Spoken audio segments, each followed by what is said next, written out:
Good morning, everyone. Firstly, I'm Neslihan Suzen. Today, I'm going to present a part of my PhD research. The title of this presentation is An Informational Space-Based Semantic Analysis for Scientific Text. So this is a collaborative work with my PhD supervisors, Professor Alexander Gorban and Dr. Evgeny Mirkes, and also with our collaborators, Professor Jeremy Levesley from the University of Leicester in the UK. If I summarize our research in one sentence, I would say this research has introduced computational methods for semantic analysis and quantifying the meaning in short scientific text using the idea of information theory. The motivations for this research were our awareness of main problems towards automated text mining for academic publications.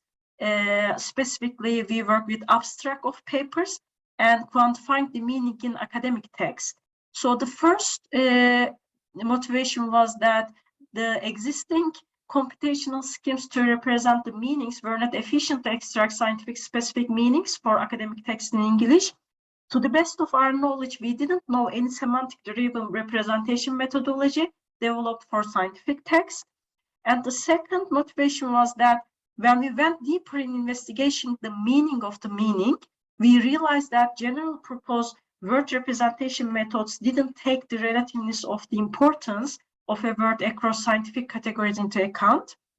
And we didn't know any category-specified thesaurus for science or the dictionary for science created according to the importance of words within individual categories. So therefore, our curiosity turns into a comprehensive research on analyzing the semantics for a large family of scientific texts.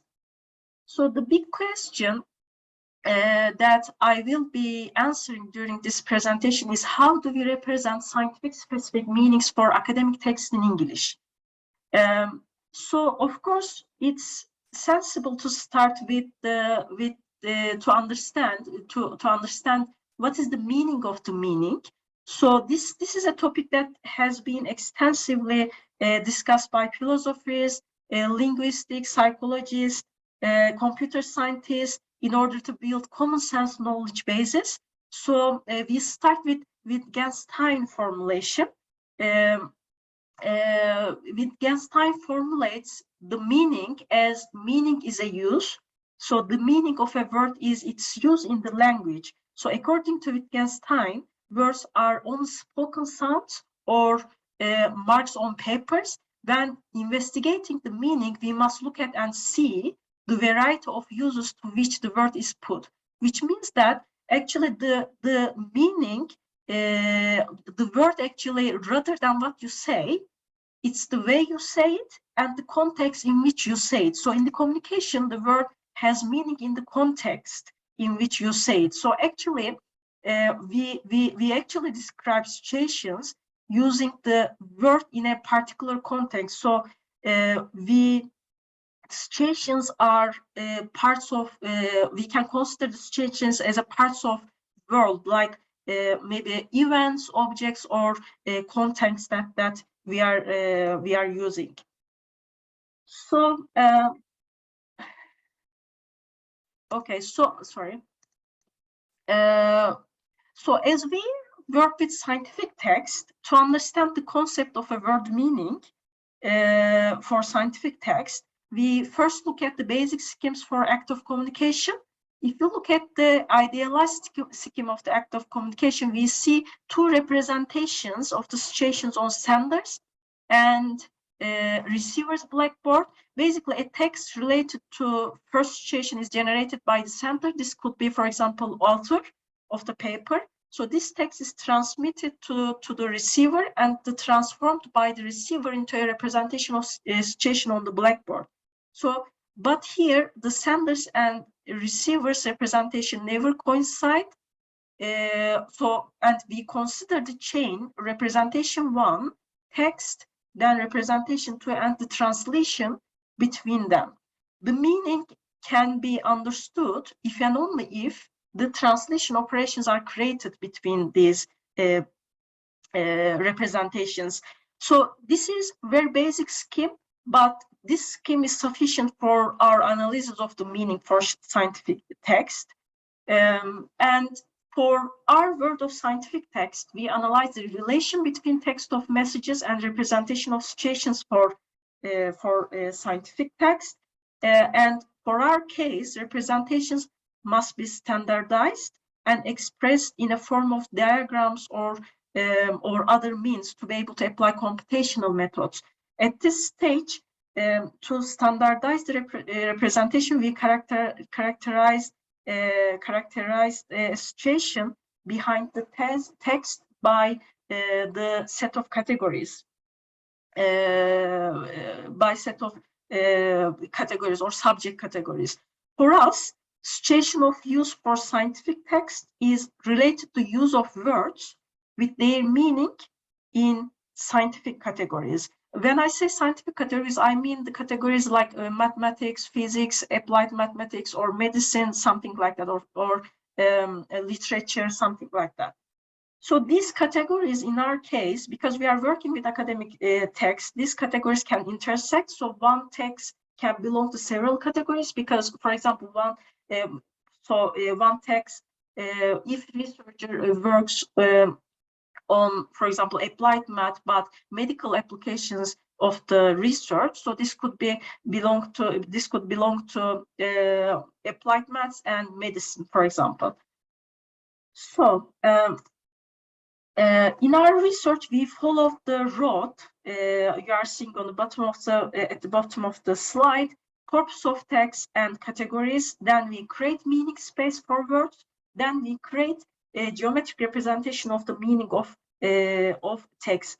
In this presentation, I will be focused on the first step, which will be creating corpus of text and categories. Then we will construct meaning space for words.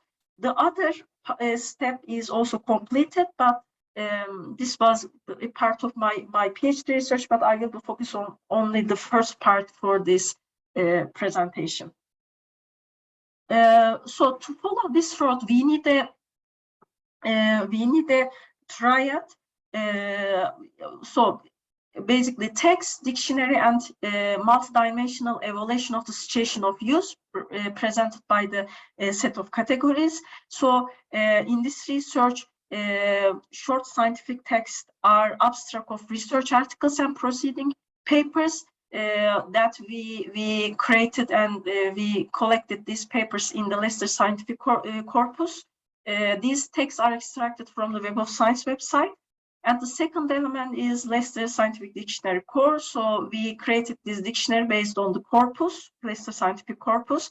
And each of texts in the Leicester Scientific Corpus is assigned to at least one of the 252 Web of Science categories. These were already assigned by Web of Science.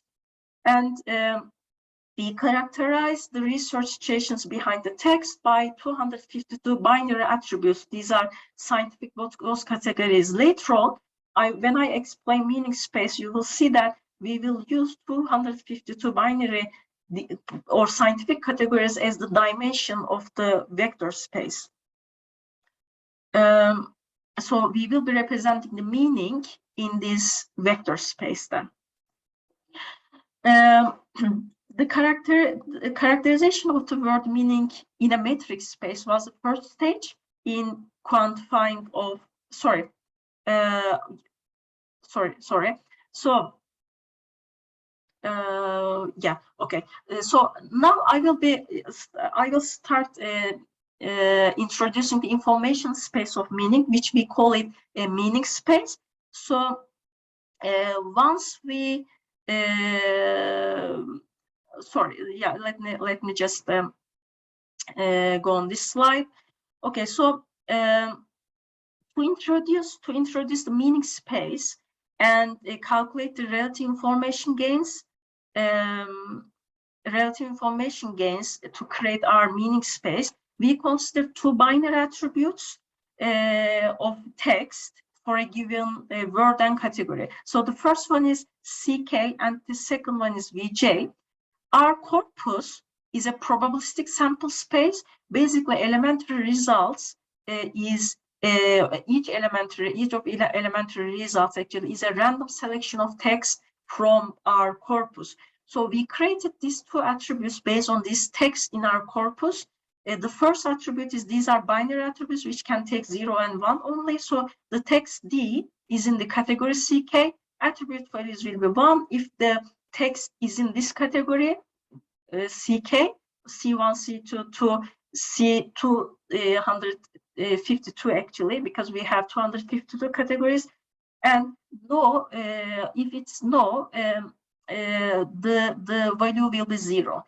The same for the word. The word is in the text. If attribute values are yes, if the word is in this particular text D, attribute values will be no. If the word is not in the text D. Okay, so relative information gains will be measured. Will measure the normalized information about the value of CK, which can be extracted from the value of VJ for a text D from the corpus. I will introduce meaning of a word represented by 252 dimensional vector of relative information gains now. So in this slide, in the first table presents the structure of the dictionary, dictionary representation by frequencies, word frequencies in the categories, and the second shows this contingency table to calculate the information gain of category CK from the word VJ. So we define, so in the first table, each entry of the category word matrix is the number of document containing the word, for example, word 1 from the category in the category C1. So this V11, for example, is the number of document containing word V1 from the category C1. So by using this category word matrix, we created our contingency table to be able to calculate the information gains later. So as I said, we define a Boolean random variable with two states, VJ and VJ complement. VJ here denotes the presence of the word in the text of category CK. For example, this is the number of text containing word VJ in the outside of the category. So this is the set theoretical complement of the category CK. So this is a complement of CK. So and the same. So this is the number of documents. This shows number of documents not containing VJ in the category CK. So in this way, we created all our contingency table, and then we start from the measuring how a word is important, or informative for a category in terms of its ability to separate the corresponding category from its set theoretical complement. So we are dealing with the category CK and its set theoretical complement CK complement here. Our hypothesis is that topic-specific words in categories have larger information gain than other words in the category, and this word is expected to have less information gain in other categories as well, if they are not relevant to those categories. So, so this is a definition of information gain that we use. The information gain about the category CK from the word VJ is the amount of the information on belonging of a text from the corpus to the category CK from observing the word VJ in the text. Basically, information gain CK VJ it shows information gained for the category by knowing the word VJ in a text from this category. And this is how we calculate the information gain. So then we calculated information gains for each category and word in the corpus. So this will allow us to identify the importance of the word for the corresponding category in terms of the information gained when separating the corresponding category from its set theoretical complement again. So we use the absence or presence of the word in a text here. Then we calculated the relative information gain, which provides normalized measure of the information gain for us with regard to entropy of CK. And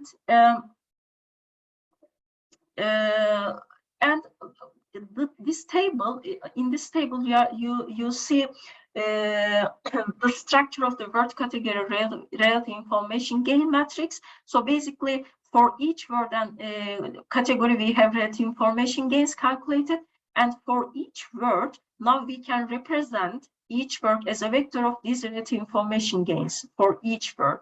So we consider this as the estimation of the word meaning for each of them. So, and meaning space is a vector space. We introduce meaning space as a vector space in which the meaning of a word represented by the vector of these relative information gains. We expect higher relative information gain for topic-specific words of the corresponding category. So if we take, for example, for the category C1, we can find all words and order them in terms of the informativeness. So we then use this representation can be used to solve several NLP tasks. For example, we use this matrix to create our Leicester Scientific Thesaurus as the most informative 5,000 word in science. To do that, we just take the average informativeness of word, basically the sum of relative information gains for in each categories here. Then for each word, we will have just one relative information gain, one final relative information gain, and we created Leicester Scientific Thesaurus as the most informative 5,000 words of them.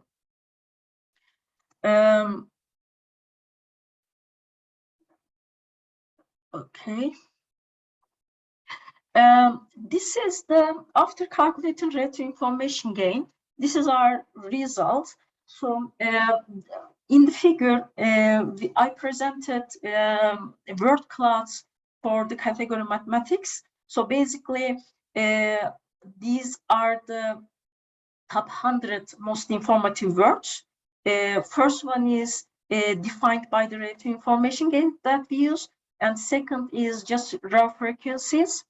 The higher the relative information a word gained in the country, the more important the word is in terms of the being specific for the category. So you are seeing that relative information gain based word ranking is much more useful than ranking based on raw word frequency in determining the science specific meaning. In this word cloud, you can see equation, numeric, space, bound, converge, theorem are the most important words. But when we look at the frequency-based word class, you can see paper, proof, use here, result, I can see study also. These are not topic-specific words for mathematics. And most of the papers, abstract of papers actually, it's likely to have these words in the abstract. So we conclude that relative information-based models has able to stand out topic-specific words in subject categories. This is the main conclusion of for this part of the work. And secondly, the characterization of the word meaning in meaning space was the first stage for quantifying on meaning in text. Now we are moving on the analysis of the meaning space. So we will be looking at what are the principal components of the meaning. given 252 subject categories, it's unreasonable to expect every of these categories are uncorrelated to others. For example, we might have or we might expect that the categories literature and literary theory and criticism to represent words in a very similar way in the meaning, having very similar relative information gain in the meaning. So also subject categories are likely to occur in the data as well, having very close relative information gain values. So an efficient way to represent the words would be to map vectors on the space that is constructed based on combination of the original features. Mathematically speaking, a linear transformation from the original set of categories to a new space composed by new components. So these new components we will call components of the meaning. Components of the meaning, and we will investigate these components as well. So here we are asking two precise questions. First is how many components of meaning are there? What is the actual dimension of the meaning space? And also second is how are these components of meaning constructed? So we will analyze components based on the original attributes, and also we will try to understand if the new dimension have some real semantic meaning. So these are two questions that we will be answering. So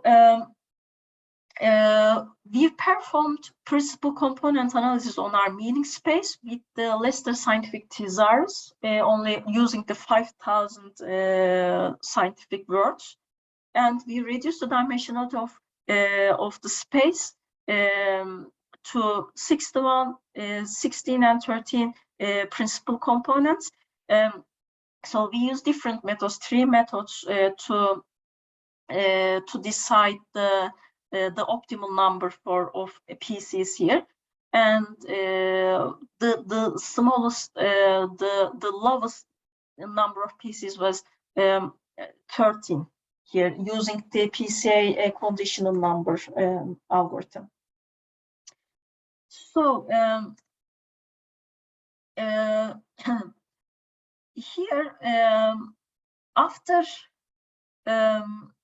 we create our principal components, we evaluate the principal components by looking at the categories, original categories in the components. So categories contributing greatly, either positively or negatively to a PC, are used to interpret that dimension. So here, for example, I presented for the component, the second principal component. So we have positive contributions here and negative contributions. But we are at this point we are actually taking both the sign and the magnitude into account. Here we evaluate the coefficients or influence of linear combination of the original attributes. Basically, larger the absolute value of the coefficients, the more important the corresponding attribute is in the calculated PC. So for example, the second component seems to correspond to a separation between the discourse studies and experimental studies. So you can see in the positive side, you can see area studies, art, Asian studies, cultural studies, ethnic studies. In the negative part,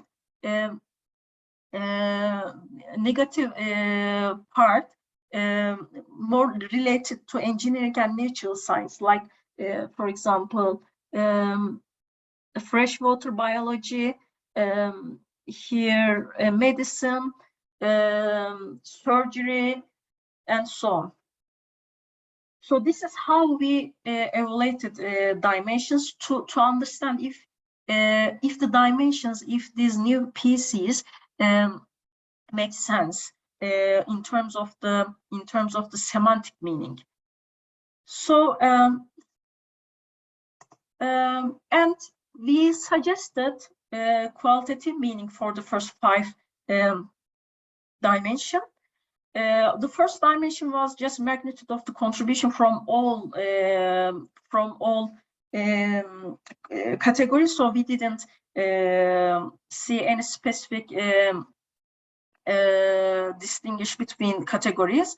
The second one was separation between discourse and experimental studies. We call this dimension as nature of science. The third one was a human scale, so separation between biological science and medicine, and the human condition for the fourth PC, science of understanding the human condition through experiment like psychology, versus science of understanding the human condition through critical discourse studies like literature studies. And the last one was, we just checked the first 5 principal components. The last one was inner world and outer world, human experience of itself and experience of the external world like environment, ecology or related topics. And for the human experience of itself, it was psychology and computer, more like AI, for example.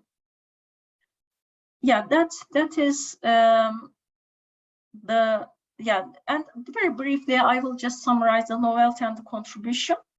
Main contributions were a new perspective in representation of situation, a new approach to quantifying the meaning in short scientific text, a new vector space, meaning space, a new large collection of scientific text and dictionaries and thesaurus, a comprehensive analysis of the meaning space, and an approach to evaluating the impact of scientific articles through their semantics. So this, the last one actually is also completed.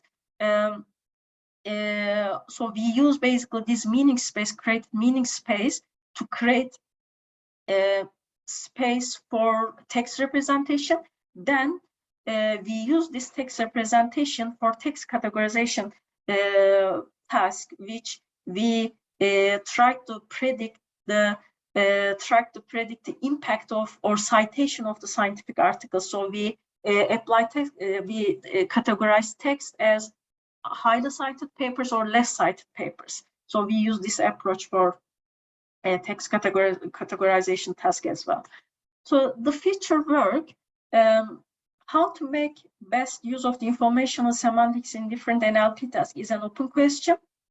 So, for example, the list of attributes can be modified and extended. Different number of PCs can be used, for example. For the further analysis to create text representation and prediction of the citation, we use 13 PCs, but different PCs can be tried.